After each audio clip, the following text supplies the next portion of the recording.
사도행전 9장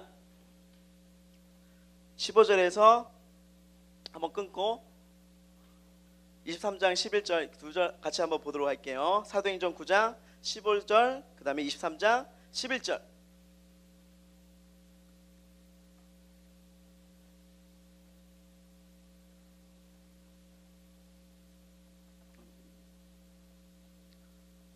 아직도 못 찾다니. 아직도 넘기는 소리가 들리다니. 김경수 아직도 못 찾고 있어. 어디지도 거꾸로 간다. 거꾸로. 네, 자 읽어볼게요. 9장 15절 시작. 이르시되 가라, 이 사람은 내 이름을 이방인과 인구들과 이스라엘 자손들에게 전하기 위하여 택한 나의 그릇이라. 아멘. 23장 11절도요. 담대하라, 내가 예루살렘에서 나의 일을 증언한 것 같이 로마에서도 증언하여야 하시니라. 아멘. 자, 하나님께서요 그의 자녀들을 품으십니다. 안아주세요. 그리고 그의 자녀들과 함께 살아가는데, 근데 하나님의 이 자녀들의 특징이 있습니다. 뭐냐면 주님을 만나고 주님과 함께하며 이 성령님이 임하시는데, 성령님께서 나에게 꿈을 주시는 것을 보게 됩니다. 어떻게 보면 내가 살아가고 내가 살아갈 목적, 나의 가치를 알게 하는 거죠. 그 가치 속에, 은혜 속에 살아가니까 하나님이 나를 향해 이 땅에 보내신 이유가 무엇일까? 그리고 나를 통해서 일하시는 것이 어떤 계획을 가실까? 이것에 대한 영적인 안테나가 세워집니다. 그래서 흔히 예수를 믿고 구원한 속에, 은혜 속에 거하는 자들의 특징을 보게 되면요, 하나님이 나에게 주신 꿈이 있어, 나에게 주신 사명이 있어, 나를 통해 일하신 그 이유가 있어 하면서, 어떻게 보면 빠른 친구들은 너 왜 이과를 갔어? 나 이걸 통해서 하나님께 영광 돌릴 거야 라면서 자신의 학과와 꿈과 비전 모든 것을 하나하나 세워가는 것을 보게 되는 거죠. 그런데 여러분, 우리가 이 꿈속에서, 은혜 속에서 달려가는 것들이 분명히 있는데, 분명한 것은 하나님은 우리에게 꿈을 주십니다. 믿으십니까? 그런데 사단은 이 꿈을 놓치게 만듭니다. 다른 걸로 채우게 하게 만든다는 거예요. 그래서 꿈을 꾸지 못하게 하는 세 가지 요소가 있습니다. 자, 어떤 게 있는지 한번 우리가 살펴봤으면 좋겠어요. 첫 번째 보여주세요. 뭐라고 하죠? 사단입니다. 꿈을 꾸지 못하게 막는 게 세 가지가 있는데, 그 중에 하나가 뭐냐면 사단이에요. 그러니까 사단은 뭐냐면 인간의 이 잠재 능력, 그리고 하나님이 꿈꾼 자를 쓰실 걸 알까요? 모를까요? 알아요. 그래서 그 꿈을 꾸지 못하도록 막는 역할을 한다는 겁니다. 하나님께서는 그 꿈을 열도록 도우시고 길을 여시고 하시는 건데, 사단은 그 꿈을 꾸지 못하도록 어떻게 보면 눈에 보이는 거, 느끼는 거, 안 되는 부정적인 현실, 안 되는 것만 보는 속에서 내 마음 속에, 삶 속에 이 자존감과 어떻게 보면 이 확신에 대한 이런 것을 다 거봐. 안 되잖아, 안 봐잖아. 자, 한번 뭔가 실패를 했어요. 그러면 하고자 싶은 유혹이 생겨야 되는데, 그런가 봐, 난 이런 사랑해 봐. 이런 것처럼 이 좌절적인 마음을 하죠. 한마디로 그 요한복음에 보면 사단 뭐냐면요, 도둑질하고 죽이고 멸망시키기 위해서 우리를 꿈꾸지 못하도록 막는다는 것입니다. 자, 첫 번째는 사단이 있어요. 두 번째 볼까요? 시작. 자, 어려운 현실 때문에 사람이 꿈을 꾸지 않는다. 꿈을 꾸다가도 집어 버려버립니다. 알다시피요, 어머니의 병세가 위독해가지고 막 말을 타고서 달려서 의사를 모시러 간 소년이 있는데, 근데 이 소년의 마음과를 달리는요, 말은 너무나도 느린 거예요. 의사와 함께 소년이 집에 대처했을 때 어머니는 이미 저 세상 사람이 된 거죠. 그 소년 안타까웁니다. 슬픔에 있어요. 나는 이제 엄마 없이는 어떻게 살지? 이 험악한 세상 어떻게 내가 버티면서 나가지? 이런 좌절 속에 있을 텐데, 그 순간 말보다 뭔가를 빨리 달 수 있는 것을 내가 만들어야겠다. 그래서 아파하는 사람, 힘든 사람이 병원에 도움을 받을 수 있도록 이런 꿈을 꾸기 시작했던 거죠. 이런 생각은 성공과 실패를 거듭하면서 끝없이 노력해줬고요, 마침내 이루어졌습니다. 이 사람이 오늘날 우리에게 자동차 왕이라고 불리선 누구죠? 그렇죠, 헨리 포드죠. 그가요, 나중에 죽었을 때 그 도시가 어딘지 아십니까? 미국의 유명한 도시인데, 응? 디트로이트. 네, 그쪽에 기념관이 세워졌는데, 거기에 사진의 아래에, 그 기념관 안에 뭐라고 써져 있냐면 더 드림머, 꿈꾸는 자라는 거 기념비가 생겨진 거예요. 그러면서 이 꿈을 향해서 내가 어떤 마음을 가지고 달려가고 있느냐, 아니면 거기서 멈춰버리냐, 아니면 좌절하고 있냐에 따라서 그의 삶의 가치가 달라진다는 것을 우리가 보게 되는 거죠. 그래서 이 어려운 현실 속에서 만약에 포드가 그 상에서 그걸로 좌절했다면 꿈꾸는, 즉 자동차를 만드는 꿈을 가질 이유가 없었겠죠. 거기서 뭔가 할 수 있는 거, 내가 이 상황을 뭔가 극복하면서 새롭게 도전했다는 거, 이걸 봤다는 거. 근데 사단이와 어려운 현실은 또한 우리가 꿈꾸는 것을 좌절하게 하고 절망하게 만든다는 거. 그리고 세 번째가 있습니다. 세 번째 읽어볼게요. 시작. 나는 공부도 못해. 미모도 안 돼. 미모도 안 돼. 사람 앞에 나는 말도 못하는 것 같아. 난 가진 것이 없는데, 난 연약한 것이 없는데, 연약한데. 오히려 또 이게 어렸을 때부터 집안 환경도 또 이런 거 있잖아요. 너는 잘 될 거야, 할 수 있어라고 얘기가 듣고 싶긴 좋겠지만 가끔 부모님 화나면 이거 그렇지. 이 한마디에 그냥 좌절하고, 그렇죠? 뭔가 놓고 싶어하는 이런 심령, 이런 삶이 있을 수 있는 거죠. 근데 목사님이 계속 강조하죠. 내 자신, 내 상황 묵상하지 말라고. 하면 할수록 나는 꿈을 놓친다는 거예요. 꿈을 꾸지 못한다는 겁니다. 그런데 주님이요, 주시는 말씀을 계속 기억하라고 하잖아요. 자, 우리가 잘 아는 말씀 마태복음 28장 18절에서 20절 한번 읽어볼게요. 자, 그의 제자들에게 주님이 주신 말씀입니다. 시작.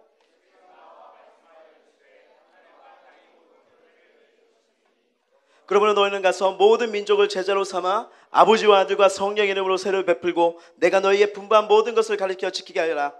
저다 내가 세상 끝날까지 너희와 항상 함께 하시니라. 아멘. 자, 예수님께서 제자를 부르실 때 보세요. 도시 사람을 부르셨을까요? 아닙니다. 갈릴리 해변, 어떻게 보면 촌 사람을 부르신 거예요. 그리고 그들에게 주님이 말씀하시는데 19절 볼까요? 19절. 자, 19절에 보면 너희는 가서 모든 민족을 제자 삼아 아버지와 아들과 성령의 이름으로 세례를 주라는 거예요. 그러니까 이 나사렛 촌사람들에게, 천민들에게 예수님이 주시는 꿈이 어느 정도냐면 글로벌입니다. 모든 민족을 제자로 삼아. 하나님 주신, 지금 주님이 주신 꿈이 작은 거예요? 큰 거예요? 자, 성경대로 나가는 거예요. 자, 글로벌이라는 말이 어떻게 보면 요즘이나 쓰는 말이지, 당시에 이들이 이 시야에는 자기가 사는 동네가 어디예요? 나사렛이잖아요. 그렇죠? 나사렛이 기껏해야 어디 정도 시내, 예루살렘까지만 가면 되겠구나, 이 생각했던 거죠. 근데 이 나사렛 촌사람들에게 지금 주님이 이 말씀하신 거면, 야, 너희가 활동할 무대가 어느 정도인지 알아? 모든 민족이야. 모든 민족.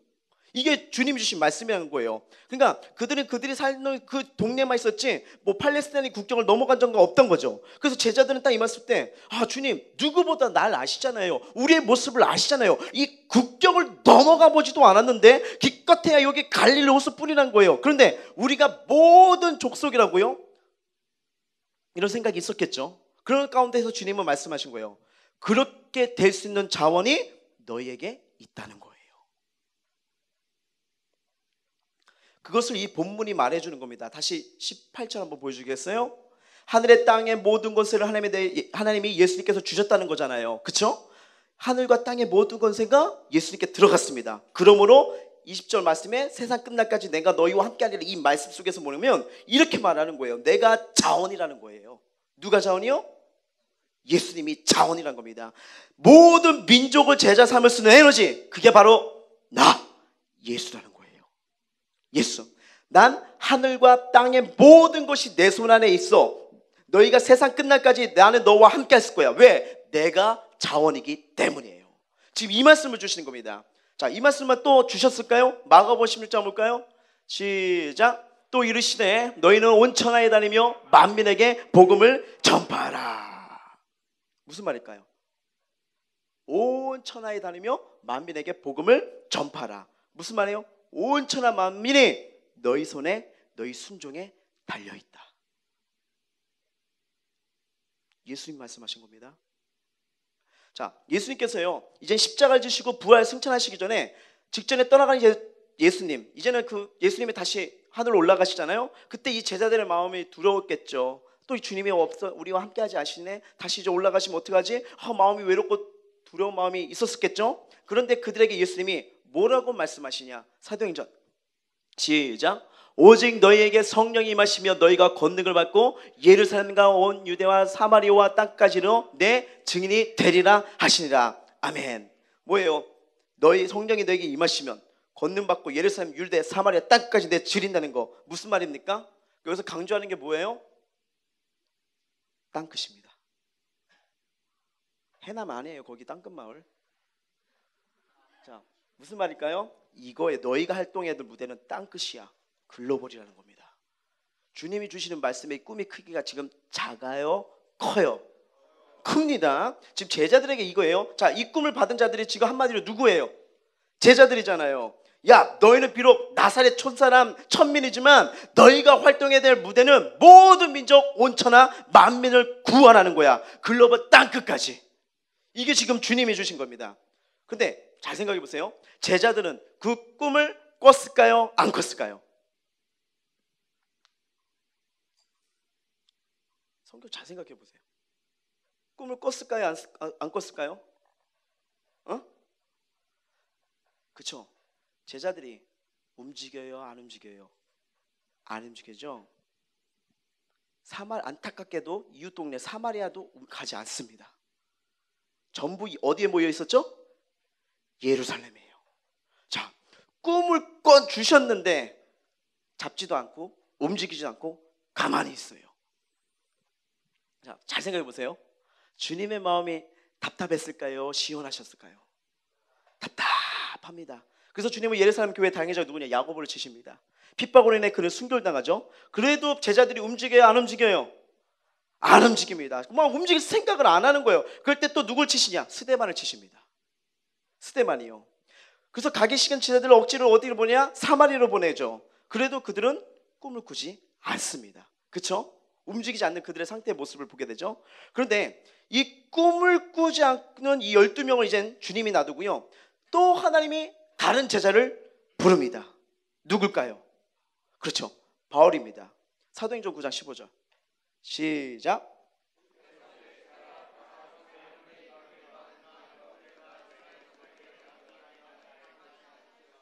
모든 민족, 이방인과 임금들과 이스라엘 자손에. 자, 12제자에게 주신 꿈과 바울에게 주신 꿈 같아요? 달라요?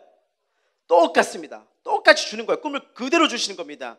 자, 나의 이방을 위한 나의 택한 나의 그릇이다. 자, 주께서 가라사대 어디로? 이 사람은 내 이름을 이방인과 임금들 모든 민족을 구하는 나의 그릇이라는 거죠. 물론 이 얘기를 바울은 예수님께 직접 듣지 않았습니다. 제자들은 직접 들었는데 바울은 누구를 통해서? 아나니아를 통해서 듣습니다.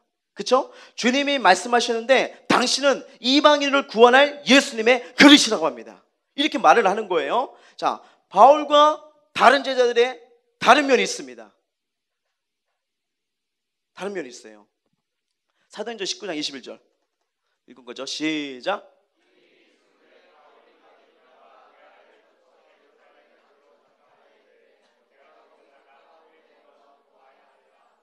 아멘. 자, 여기서 강조하는 게 뭘까요?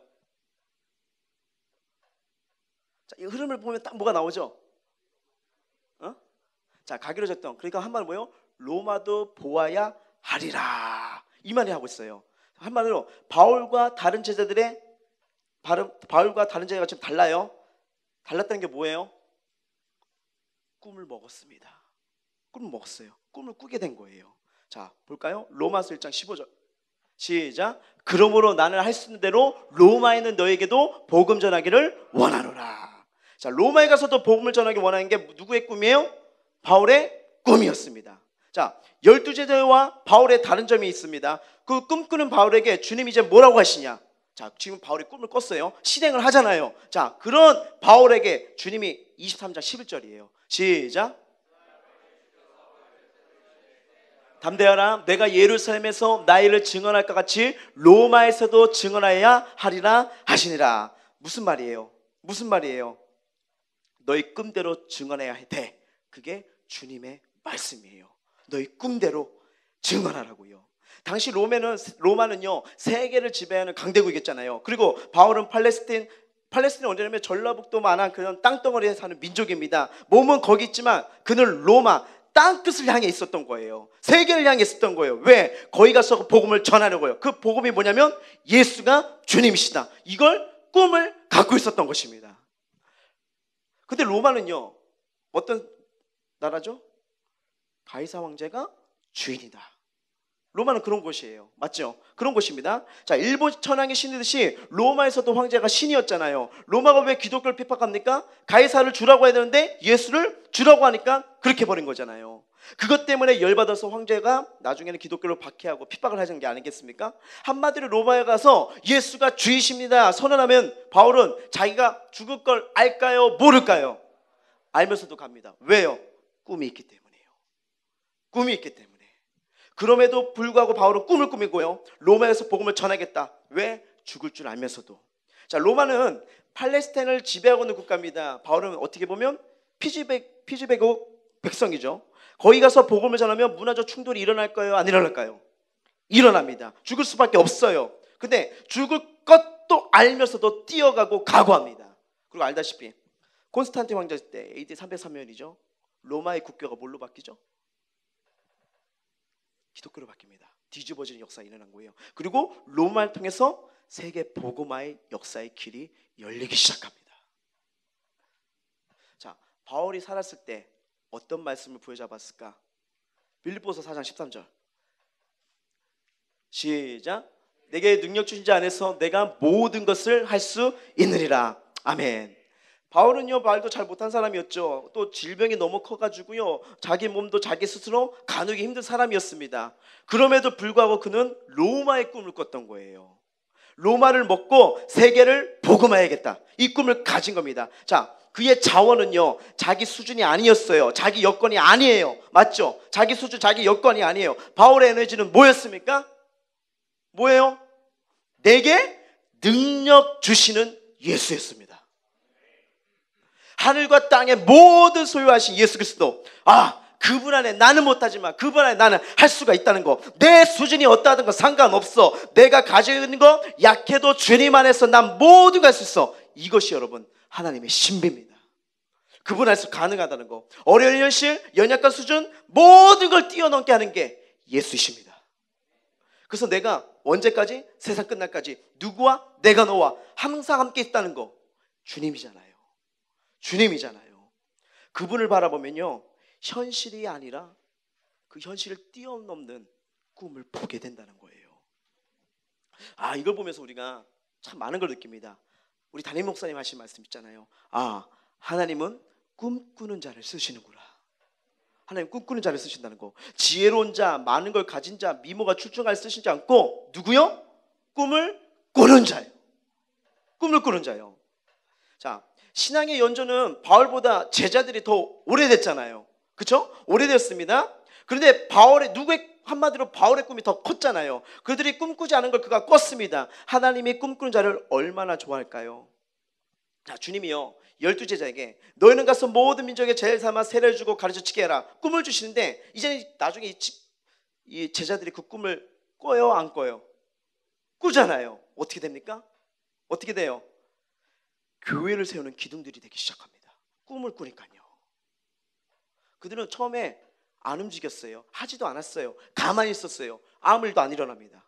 꿈을 꾸고 있는 순간부터 알다시피 놀라운 일이 벌어지잖아요. 그래서 교회에게 주는 꿈이 뭐냐면 12제자에게, 사나이교회에게, 나에게 주는 꿈. 한마디로 이 제자가 제자뿐 아니라 우리에게도 주는 거예요. 무슨 말이냐면 이 말씀 자체가 그 마태복음에 주셨던 이 모든 민족을 제자 삼아 가라, 이 말씀이 제자들뿐 아니라 지금 우리에게 비춰지는 게 뭐예요? 우리에게도 주신 말씀과 동일한 줄 믿습니다. 한마디로 이 말씀이 나에게 주신 말씀이 믿어진다면요, 너의 활동 무대는 땅끝이라는 거, 온 천하 만민이라는 거, 모든 민족, 너는 땅끝까지 가야 돼. 왜? 너의 영향력은 땅끝까지야. 이 말씀을 주시는 거예요. 이 말씀을. 그래서 우리가 이걸 가리켜 뭐냐면요, 목적 가치라고 하는 거예요. 내가 살아갈 이유, 나의 가치. 이 성경을 비춰보면요, 이 나라는 존재가 얼마나 귀한지. 막 대훈이가 지나가요. 한솔이 그래요. 아, 머리 크다. 대훈이가 그것도 응, 난 머리 커서 아무것도 안 될 거야. 이 마음을 가지면 얘가 이렇게 버틸 수 있었을까요? 그죠? 그래도 이렇게 당당하게 앞자리에 서서 예배 드린 거 뭐예요? 목적 가치가 주님이니까. 아멘. 그렇잖아요. 목적 가치가 내가 왜 살아가고 왜 있는지. 여러분, 무슨 말이냐면요, 세상 말에 보이는 것에 환경에 흔들리면요, 꿈꾸기 힘듭니다. 아까 말했잖아요. 사단, 어려운 현실. 하나 뭐였지? 연약한 수준. 잘했어. 아, 나 알았는데 설교 제대로 듣나 안 나 확인해 본 거야. 내 모습 묵상하지 마세요. 그럴 때일수록 성경을 보세요. 하나님이 나에게 뭐라고 하는가. 힘들수록 예배에 집중해서요, 하나님이 지금 말씀을 통해서 나에게 뭐라고 하시는가. 여러분 있는 곳에 아무리 광야랄지라도 깨어있는 자, 하나님이 나를 향해 꿈을 꾸는 자, 반드시 아름다운 숲으로 만드십니다. 내가 하는 게 아니라 자원이신 능력이신 주님이 날 통해서 일할 수밖에 없다는 거예요. 목적같이 모든 족속으로 제자를 삼으라는 거죠. 모든 민족을 구원해. 그리고 뭐예요? 복의 근원이 되라는 거예요. 복의 근원이 되라는 거. 그리고 이 땅에 하나님 나라가 임재하는 거, 천국을 누리게 살도록 세계 복음을 꿈꾸는 거. 이 목적가치에 사로잡혀 어떤 직업을 통해서 할까? 이게 수단가치예요. 어떤 직업을 통해서 이루어질까? 수단가치라는 겁니다. 자, 수단가치를 꿈꿀 때 욕심을 따라 수단가치를 붙잡지 말고, 여러분 욕심 뭐냐면 나만을 위해서 하는 거예요. 공부하는 것도 나. 꿈이 커요? 작아요? 그렇죠. 이런 자들이 만약에 어떤 지도의 위치에 있으면 그 밑에 있는 사람, 그리고 자신 욕심 때문에 더 많은 피해를 보겠죠. 달란트, 은사에 따라서 목적가치의 꿈을 꿔야 되는 겁니다. 이게 혹시 뭐 마트를 가거나 어떤 걸 보면, 야, 저거 팔면 돈이 될 것 같은데, 막 이런 센스가 있는 사람, 응? 사업해야 돼요.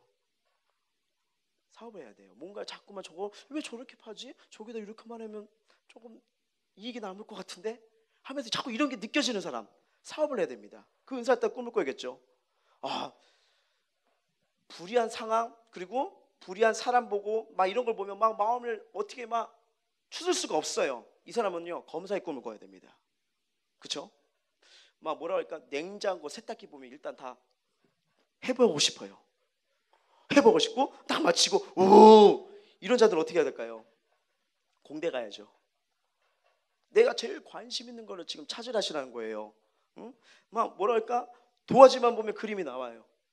야, 벽만 보도 그냥 확 예술이야. 낙서 아니에요. 낙서인데 그거 가지고 괜히 낙서해놓고 야, 하나님 주신 달란트를 오해하지 마세요. 진짜 예술 작품 누가 감탄할 수 있는 이런 실력이 나와야 된다는 거예요. 마이크만 보면 막 몸에 등실등실해. 막 어쩔 줄 몰라요. 응? 가수 해야죠. 응? 가수 해야죠. 이게 수단가치의 꿈이라는 거죠. 꿈을 꾸는 거, 여러분 기억하세요. 꿈을 꾸는 거, 기도하는 거, 이거는 내가 할 일입니다. 무슨 말인지 알죠? 꿈을 꾸는 거, 기도하는 거, 그것은 내가 할 일이라는 거. 응답하시고 성취하시는 하나님이 하시는 줄 믿으시기 바랍니다. 꿈을 꾸고 기도하는 거 내가 하는 거예요. 꿈꾸는 거, 기도하는 거 잘 생각해 보세요. 돈 들어갑니까? 주님이 너 이렇게 큰 기도하면 나한테 한 달에 기도값으로 100만 원씩 내야 돼. 이런 말씀 절대 안 하세요. 그렇죠? 안 해요. 세금도 안 냅니다. 꿈을 꾸게 끈다고 해서 옆 사람이 미친놈 할까요? 또 그럴 수도 있겠죠. 네 주제를 알라. 근데 여기도 흔들리지 말아야 돼요. 흔들지 말래요. 조용길 목사님 있잖아요. 젊은 전도자 시절에 이렇게 기도원 가시면 많은 사람들이 저에게 예언 주세요, 방언 주세요, 신의 은사 주세요, 막 이렇게 기도를 했대요. 물론 이것도 뭐 필요한 부분이니까요. 근데 용길 목사님 그때 어떤 기도를 했냐면, 세계 제일의 큰 교회를 이루게 해주세요. 세계 제일의 큰 교회를 이루게 해주세요. 그러니까 주변 사람이 말도 안 돼. 아이고, 몸도 안 좋으면서 무슨, 가난해, 밥도 굶어가면서 무슨. 그런데 그 꿈이 이루어졌습니다. 이루어졌다는 거예요. 참, 우리 담임 목사님이 설교하실 때 이러잖아요. 기도할 때 토끼 모가지 잡고 씨름하지 말라는 거잖아요. 똑같이 기도할 때 기도의 사이즈와 바운더리가 크기를 말합니다. 그래서 우리가 기도할 때 토성 때나 살리놀 가면 다 이걸 나오고 그 다음에 개인 기도로 들어가면 되게 좋아요. 정말입니다. 지역이 보이고요, 나라가 보이고요, 열방이 보이거든요. 열방이 보인다는 거예요. 그래서 집중하고 기도하라는 거예요. 왜냐하면요, 하나님은 꿈꾸는 자를 통해서 들어쓰시기 때문이에요. 이게 성경의 원리잖아요. 꿈이 없는 사람은 하나님의 일을 할 수 있는 기회를 주지 않는 사람입니다. 아니, 하나님이 일할 수 있는 기회를 주지 않아요. 꿈을 꾸지 않는다면요. 바울이 로마에 가이라 꿈을 꾸니까 예수님이 바울을 통해서 역사를 일으키잖아요. 자식을 둔 부모 중에 어떤 자녀를 볼 때 제 가슴이 아픈 자녀입니까? 꿈이 없는 자녀예요. 뭘 하는지 몰라요. 가슴이 아픈 거예요. 주님이 그러하십니다. 꿈꾸지 않는 사람, 꿈꾸지 않는 교회를 보고 주님이 가슴 아파한다는 거예요. 꿈꾸는 교회, 꿈꾸는 기업, 꿈꾸는 사람, 그 특징들 보면, 잘 되는 보면 분명히 비전이 있고요, 사명이 있어요. 이것이 있는 거. 내가 왜 살아가지? 내가 왜 공부를 하지? 왜 내가 지금 이곳에 있지?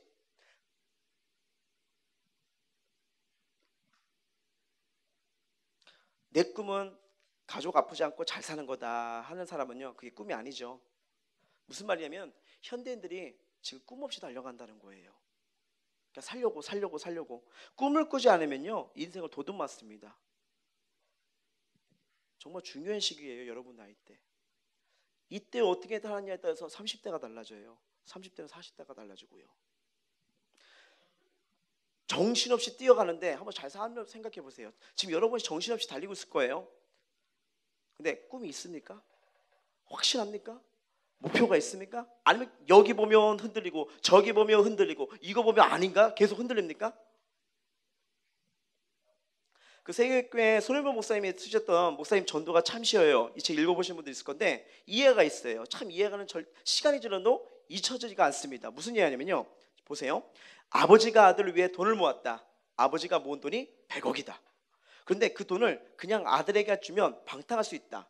그래서 아들아 꿈을 꿔봐라. 사업에 대한 계획을 세워라. 내가 도와줄게. 아들이 말합니다. 아버지 일주일만 여유를 주십시오. 일주일 만에 옵니다. 그러면서 아들이 하는 말, 아버지 붕어빵부터 사업하겠습니다. 200만 원만 있으면 됩니다. 아버지가 야 더 큰 계획을 써봐라. 자, 아들이 일주일만 주십시오. 일주일에 옵니다. 그리고 아버지가 이런 말입니다. 아버지 붕어빵 가게 옆에 떡볶이 오뎅을 하겠습니다. 자금 500만 원만 있으면 되겠습니다. 아버지 재산이 얼마예요? 지금 그거 다 도와주려고 하는 거잖아요. 선이 없습니다. 계획을 세워봐라. 도와줄게. 자, 이 얘기를 들어보고 저와 여러분 한번 생각해 보십시오. 나는 지금 어떻습니까?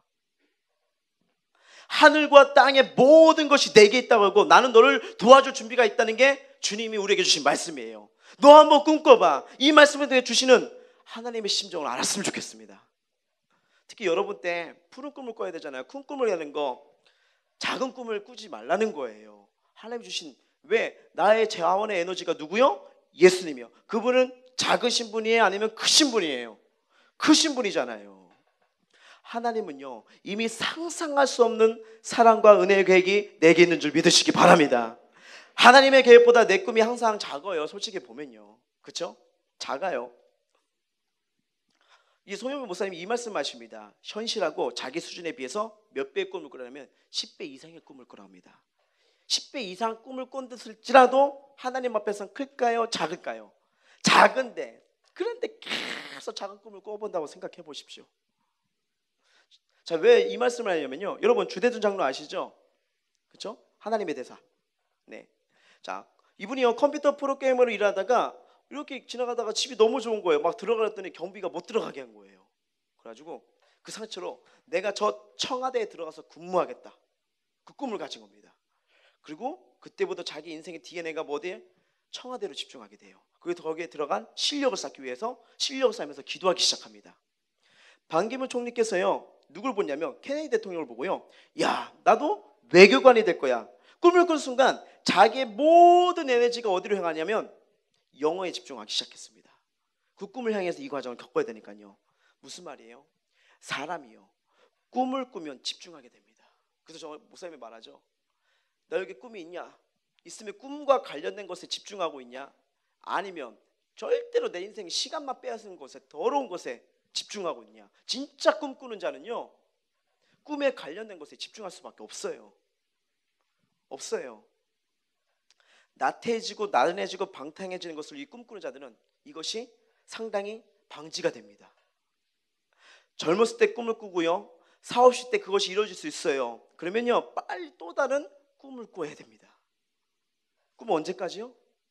죽는 날까지 계속 꿔야 돼요.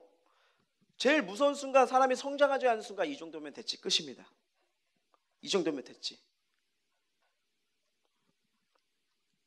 그래서 그런 태도와 자세가 달라질 때, 에너지에 집중할 때, 꿈을 달려갈 때 하나님이 도우실 줄 믿습니다. 말씀을 맺을게요. 우리가 꿈을 꾸는 거, 기도하는 거, 이것은 누가 할 일이라고요? 내가 할 일입니다. 응답하시고 성취하시는 것은 하나님이십니다. 아무리 좋은 성적과 환경과 재능을 갈지라도 꿈을 꾸지 않는 한 성취할 수 없다는 것을 오늘 본문에서 말려주는 거죠. 나는 지금 어디를 보고 있습니까? 어디를 향해 달려가고 있습니까? 아니면 지금 멈춰 있습니까? 아니면 뒤로 빠지고 있습니까? 기억하십시오. 하나님은 저와 여러분에게 꿈을 주시길 원하십니다. 그런 동시에 사단은요, 자꾸만 연약한 수준, 현실을 보면서 네가 가면 어떻게 한다고, 네 인생이 너가 자꾸 흔들게 하렵니다. 그러니까 자꾸 집중하는 것, 생각하는 것을 다른 것을 흘리게 만들어요. 분명한 건 하나님은 여러분을 통해서 꿈을 이루시길 원하십니다. 지금도 하나님은 여러분에게 꿈을 주고 계십니다. 그 은혜 속에 다시 한번 일어날 수 있는 저와 여러분이 되시길 주님의 이름으로 축복합니다.